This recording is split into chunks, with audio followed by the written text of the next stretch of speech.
وبائیں آنے والی ہیں، تو اس میں مسلمانوں کو کیا کردار ادا کرنا چاہیے۔ بسم اللہ الرحمن الرحیم۔ آج کا جو ہمارا عنوان ہے اس میں آخری زمانے میں ہمارا کیا کردار ہوگا، ہمیں کیا کرنا چاہیے آخری زمانے میں، کیونکہ بہت سے فتنے آنے والے ہیں۔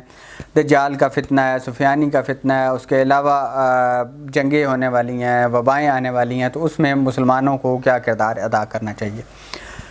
کچھ دن پہلے ایک ویڈیو میری نظروں سے گزری جس میں ایک انتہائی سینئر تجزیہ نگار وہ یہ کہہ رہے ہیں کہ کیونکہ دجال کے فتنوں میں بہت سی اموات ہوں گی، بہت سی قتل و غارت ہوگی، تو مسلمانوں کو چاہیے کہ وہ دجال شہروں میں داخل نہیں ہوگا، اس لیے مسلمانوں کو چاہیے کہ وہ پہاڑوں کی طرف اور بیابانوں کی طرف بھیڑ بکریاں پال کر گزارا کریں، کیونکہ وہاں رہ کر دجال کے فتنوں سے محفوظ رہ سکتے ہیں۔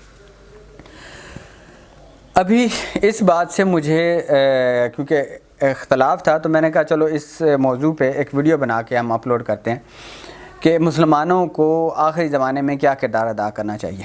احادیث کی روشنی میں جب ہم دیکھتے ہیں تو پیغمبر اکرم صلی اللہ علیہ وآلہ وسلم سے احادیث ہیں کہ آخری زمانے میں حضرت مہدی کے ظہور کے وقت ایک سیاہ پرچموں والا لشکر جو خراسان سے نکلے گا۔ خراسان سے اس وقت جو حدیث میں استعمال ہوا ہے لفظ خراسان، اس سے مراد یہ سعودی رشیا کی جو ریاستیں ہیں جو ابھی آزاد ہو چکی ہیں، جس میں تاشقند، بخارا، یہ تمام خراسان کا حصہ ہوتا تھا، افغانستان ہے، ایران ہے، یہ تمام ملکوں سے ایک فوج سیاہ پرچموں کے ساتھ آئے گی اور وہ امام مہدی کے ساتھ ملحق ہو جائے گی۔ ایک اور حدیث میں ہے کہ یمن سے ایک لشکر آئے گا، وہ آ کے امام مہدی کے ساتھ ملحق ہو جائے گا۔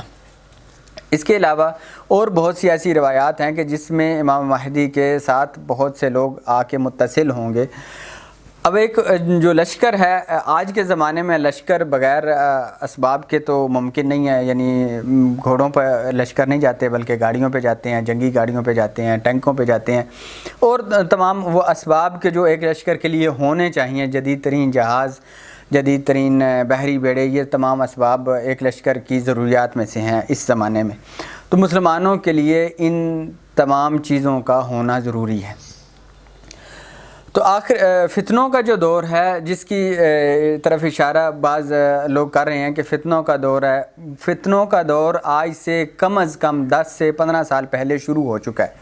شام کے فتنے آپ نے دیکھے، شام کے فتنوں کے بارے میں بہت سی احادیث کی کتابوں میں ملتے ہیں کہ آخری زمانے میں شام میں ایسے فتنے شروع ہوں گے کہ تصور یہ کیا جائے گا کہ اب یہ ختم ہو گیا، لیکن دوبارہ وہاں سے فتنے شروع ہو جائیں گے۔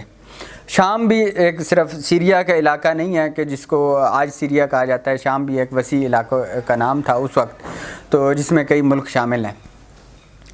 تو شام کے فتنے شروع ہو چکے۔ اس کے علاوہ حضرت مہدی کے زمانے میں بہت سے دجال کے فتنے ہوں گے، لیکن دجال کیا مومنین کو بھی قتل و غارت کرے گا، یا وہ افراد کے جو دین اسلام پر صحیح طریقے سے پابند ہوں گے اور دجال کے ہاتھوں شہید ہو جائیں گے، کیا وہ شہید نہیں کہلائیں گے؟ ہاں، ان فتنوں سے پیغمبر اکرم صلی اللہ علیہ وآلہ وسلم نے متنبع کیا تھا کہ جن فتنوں میں مسلمان کے در پہ ہوں گے، تو وہ تو پاکستان میں، افغانستان میں، عراق میں، شام میں وہ آج سے 10 سال پہلے سے شروع ہو چکے ہیں اور ابھی تک جاری ہیں۔ اور ابھی اس وبا کے دور میں ان فتنوں کی طرف اشارہ کرنا، جس دور میں یہ فتنے رک چکے ہیں، بہت حد تک ان فتنوں کی آگ جو ہے وہ ٹھنڈی پڑ چکی ہے، کیونکہ مغربی ممالک جو اس آگ کو بلند کر رہے تھے وہ خود ایک بیماری سے اپنے دامن کو چھڑانے کی کوشش کر رہے ہیں، تو اس وجہ سے ان تمام ممالک میں فتنے کم ہو رہے ہیں، مسلمانوں کا خون کم بہا رہے ہیں۔ لیکن آخری زمانے میں انسانوں کو حق کی شناخت کرنا بہت ضروری ہے اور حق کا ساتھ دینا بہت ضروری ہے۔ حق کی شناخت کس طرح ہوگی؟ امام مہدی کے صحیح طریقے سے شناخت تبھی ممکن ہے جب ان کے آنے کی حتمی علامات، عمومی علامات اور ہر طرح کی علامات کا آپ کو صحیح طریقے سے ادراک ہوگا، تبھی آپ امام مہدی کے ساتھ دے سکتے ہیں۔ اور دوسری بات یہ کہ مسلمانوں کو ایک فعال رول ادا کرنا ہے آخری زمانے میں۔ مسلمانوں کو ایک ایسا رول ادا کرنا ہے کہ جس میں مسلمان ٹیکنالوجی کے لحاظ سے، جنگی ساز و سامان کے لحاظ سے، افرادی قوت کے لحاظ سے، ایمان کی قوت کے لحاظ سے، ان تمام چیزوں کے لحاظ سے مسلمان ایک اچھی قدرت ہوں گے، تب مسلمان امام مہدی کا ساتھ دے سکیں گے۔ اور مسلمانوں کے لیے ضروری ہے کہ ان تمام چیزوں کے حصول کے لیے کوشش کریں، کاوش کریں۔ اور سب سے اہم بات کہ مسلمانوں کو ایمان کی طاقت اور حق کی شناخت کرنا ضروری ہے۔ حضرت علی علیہ السلام کا فرمان ہے کہ فتنوں میں تمہیں اس طرح کا کردار ادا کرنا چاہیے جس طرح اونٹ کا بچہ، نہ تو اس کے پشت پہ سامان لادا جا سکتا ہے اور نہ ہی اس سے دودھ دویا جا سکتا ہے، یعنی وہ کسی کام کا نہیں ہوتا۔ اس فتنوں کے دور میں انسان کو کسی ایک فریق کے ساتھ نہیں ہونا چاہیے۔ لیکن جب ہم حضرت علی علیہ السلام کی زندگی اور ان کے دور حکومت کا مطالعہ کرتے ہیں تو آپ کا جو دور حکومت ہے وہ تمام دور حکومت اسلام کے خلاف یا حکومت خلافت کے خلاف ہونے والی فتنوں کے ساتھ نبرد آزما رہے۔ تو عملی طور پہ حضرت علی علیہ السلام نے فرمایا کہ تمہیں حق کی پہچان ہونا ضروری ہے، اہل حق کی پہچان تمہیں خود بخود ہو جائے گی۔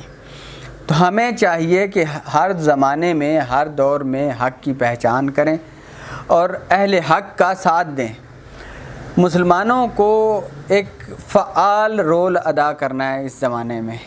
امام مہدی کے ظہور سے پہلے مسلمانوں کو پوری دنیا میں ایک بہت بڑی عسکری طاقت بننا ہے تاکہ امام مہدی کا تسلط پوری دنیا پہ آسانی سے ہو سکے۔ تو اسی کے ساتھ مجھے اجازت دیجیے گا، انشاءاللہ اسی طرح کی اچھی ویڈیوز کے ساتھ حاضر ہوں گے۔ اللہ حافظ۔